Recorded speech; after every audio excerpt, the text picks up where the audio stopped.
बल्लू जंगल के पक्षियों का घोंसला बनाने का काम किया करता था। वो बहुत ही नेक दिल था और कई बार मुफ्त में भी पक्षियों को घोंसला बनाकर दिया करता था। बल्लू जी, मेरी कल ही मीनू मौसी से बात हुई है। मौसम के जानकर पक्षियों ने कहा है कि इस बार बहुत ही तेज बारिश होने वाली है, इसलिए दूसरों का घोंसला बनाते बनाते कहीं अपने घोंसले की मरम्मत करना ना भूल जाइएगा। तुम भी न रानू, खामखा चिंता करती हो। अरे मैं कल पक्का अपने घोंसले की मरम्मत कर लूंगा, लेकिन आज शाम को मुझे पहाड़ी वाले जंगल में जाना है। हो सकता है कि मैं आज ना आ पाऊँ, इसलिए चुन्नू मुन्नू का ध्यान रखना। बल्लू काम से पहाड़ी वाले जंगल की तरफ निकल जाता है। शाम होते ही तेज हवाएं चलनी शुरू हो जाती हैं और जोरदार बिजली की गड़गड़ाहट के साथ बारिश होना शुरू हो जाती है। माँ, माँ, ये कैसी आवाज थी और आसमान में वो झालर जैसी क्या चमकी? अरे मेरे बच्चे, वो झालर नहीं थी, वो बिजली थी। माँ, मुझे इस आवाज से बहुत डर लगता है। मैं आज रात तुम्हारे साथ ही सोऊंगा। हाँ, तुम दोनों मेरे साथ ही सोना। वैसे भी बल्लू जी आज है नहीं, मुझे तो डर है कहीं हमारा घोंसला न टूट जाए, इतना कमजोर जो है। रानू मन ही मन परेशान हो रही थी कि तभी दरवाजे पर मीनू मौसी दस्तक देती है। मीनू मौसी, इतनी बारिश में यहाँ क्या कर रही हो? क्या हुआ? सब ठीक तो है? पहले अंदर आओ। कुछ भी ठीक नहीं है रानू, वो देख मेरा घोंसला पानी में बह रहा है। बारिश इतनी तेज है कि मेरा कमजोर घोंसला ढह गया।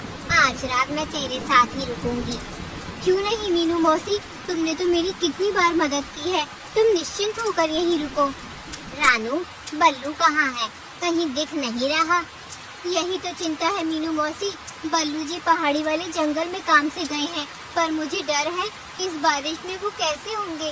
ऊपर से हमारा घोंसला भी बहुत कच्चा है। तुम्हारा घोंसला तो फिर भी मजबूत था, जब वो ढह गया तो हमारे इस घोंसले का क्या ही होगा। रानू और मीनू दोनों बातें कर ही रही थी कि तभी रानू के घोंसले की आधी छत गिर जाती है और बारिश का पानी घोंसले में आने लगता है।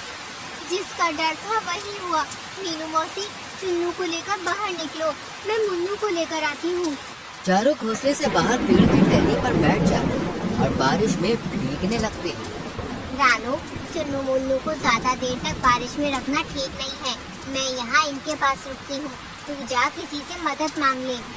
सही कहती हो मीनू मौसी, मैं भी कालू भैया के पास जाती हूँ, शायद हमारी मदद हो जाए। कालू भैया, ओ कालू भैया, दरवाजा खोलो तो कालू भैया। दरवाजे की तरफ देखने की कोशिश भी मत करना, तुमने कोई हवेली नहीं बनाई है मेरे लिए। ये टिच्चू सा घर है और मैं इसमें किसी को नहीं आने दूंगी।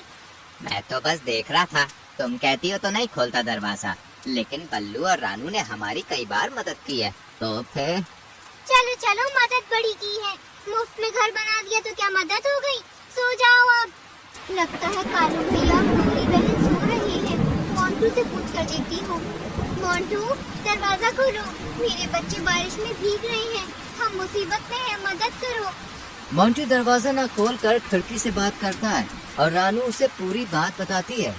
क्या है ना रानू, मेरा घोंसला बहुत कमजोर है, ये ज्यादा लोगों का वजन नहीं झेल पाएगा, इसलिए मैं तुम्हारी मदद नहीं कर पाऊंगा, माफ करना।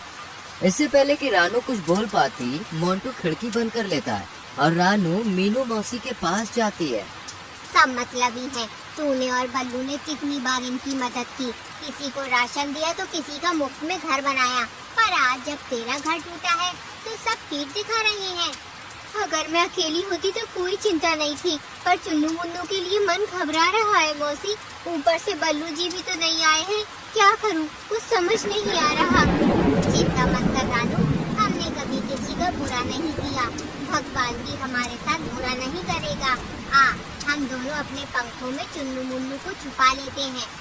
आधी रात हो जाती है लेकिन बारिश थमने का नाम ही नहीं लेती। माँ, बहुत ठंड लग रही है।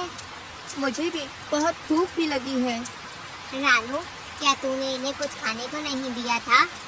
नहीं मीनू मौसी, दोनों बल्लू जी के साथ खाने की जिद कर रहे थे, पर वो तो है नहीं, और अब तो राशन भी बर्बाद हो गया। इतनी बारिश हो रही है, ना जाने हमारा क्या होगा। तू घबरा मत, चलो मेरे साथ चलो सब लोग। मीनू मौसी रानू और चुन्नू मुन्नू को लेकर एक बड़े से पेड़ के पास जाती है।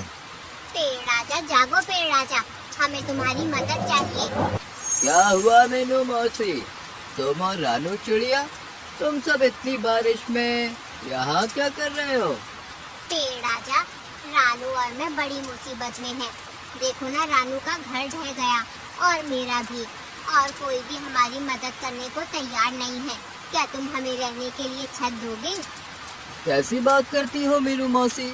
रानू, बल्लू और तुमने कितनी बार मुझे कटने से बचाया है। अब भला मैं तुम्हारी मदद नहीं करूँगा तो कौन करेगा?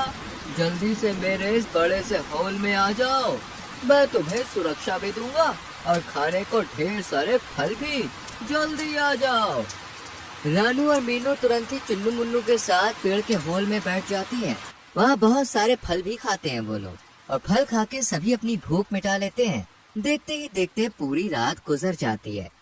मीनू मौसी, सुबह हो गई है, बारिश भी रुक गई है। मैं जाती हूँ पहाड़ी वाले जंगल में बल्लू जी को देखने। तुम चुन्नू मुन्नू का ध्यान रखना, मैं जल्दी आ जाऊंगी। हाँ हाँ, मैं इनका ध्यान रखूंगी। माँ, मुझे भी तुम्हारे साथ चलना है। हाँ मुझे भी, मैं भी अब उड़ सकता हूँ, हमें भी अपने साथ ले चलो ना। चुन्नू मुन्नू के जिद करने पर रानू उन्हें भी अपने साथ ले जाने के लिए तैयार हो जाती है, और फिर तीनों बल्लू को ढूंढने निकल पड़ते हैं, जो पहाड़ी वाले जंगल में एक ऊंचे से पेड़ पर बैठा हुआ था। बल्लू जी, मैं तो घबरा ही गई थी, आप आए ही नहीं। रानू, मैं तो आ रहा था, लेकिन बारिश इतनी तेज अचानक आ गई कि मुझे मौका ही नहीं मिला। इसलिए अब निकल रहा था कि इतने में तुम आ गए। चलो अपने घर चलते हैं। नहीं बल्लू जी, मैंने कहा था ना, अपने घर की मरम्मत कर लीजिए, पर आपने मेरी एक नहीं सुनी और हमारा घर बारिश में टूट गया। अरे नहीं, तो तुम सब कहाँ रहे रात भर? रानू बिल्लू को सब बताती है, और फिर चारों अपने जंगल के लिए निकल पड़ते हैं। उन्हें पहुँचते पहुँचते शाम हो जाती है, और तेज हवाओं के साथ हल्की हल्की बूंदाबांदी शुरू हो जाती है। अरे नहीं, लगता है मैं आज भी अपना घर नहीं बना पाऊंगा। कोई बात नहीं, हम पेड़ के होल में रह लेंगे, वो बहुत बड़ा है। हाँ, और वहाँ बहुत से मीठे फल भी हैं खाने को, मजा आएगा। चारों पेड़ के हॉल में पहुंचते हैं, जहां मीनू मौसी भी बैठी हुई थी। मैं तो डर ही गई थी कि कैसे होंगे तुम सब, पर अब जान में जान आई। तुम लोग ठीक हो? चलो ये फल खा लो, पेड़ ने दिए हैं, बहुत स्वादिष्ट है। देखते ही देखते बारिश शुरू हो जाती है। रानू और बाकी सब सो जाते हैं, पर तभी किसी के चिल्लाने की आवाज आती है। बचाओ, कोई तो बचाओ, मेरा राशन, मेरा घर, कोई तो मदद करो रे। अरे भगवान, गौरी गौरी, मेरा हाथ पकड़ो। मीनू मौसी, ये आवाज कैसी? लगता है जैसे गोरी और कालू की है, शायद कुछ हुआ है। चलो चलकर देखते हैं। हाय भैया, कोई बचा लो रे, बचा लो। अरे नहीं, गौरी तो डूब रही है। मैं अभी उसे बचा कर लाती हूँ। रानू तुरंत ही नीचे की तरफ जाती है और गौरी को बचा लेती है, और जंगल का माहौल देखकर वो हैरान रह जाती है। चारों तरफ पानी ही पानी था, सभी पक्षियों के घर पानी में तितर बितर हो गए थे। रानू, गौरी को मत छोड़ना, उसे तैरना नहीं आता, वो मर जाएगी। हाँ हाँ कालू भैया, मैंने पकड़ लिया है। कोई मेरी मदद करो, मैं अपने ही घर में फंस गया हूँ, कोई मदद करो। रानू गौरी को लेकर पेड़ के पास पहुँचती है। इतने में उसे मोंटू की आवाज सुनाई देती है। मीनू मौसी, ये मोंटू की आवाज कहाँ से आ रही है? ऐसा लगता है मुझे पानी में घर बह रहा है ना, उसमें से आ रही है। हाँ, ये तो मोंटू का ही घर है। देखो ऊपर मोर पंख है, लगता है मोंटू की जान खतरे में है। मैं अभी उसे बचा कर लाती हूँ। मैं भी आती हूँ। और मैं भी।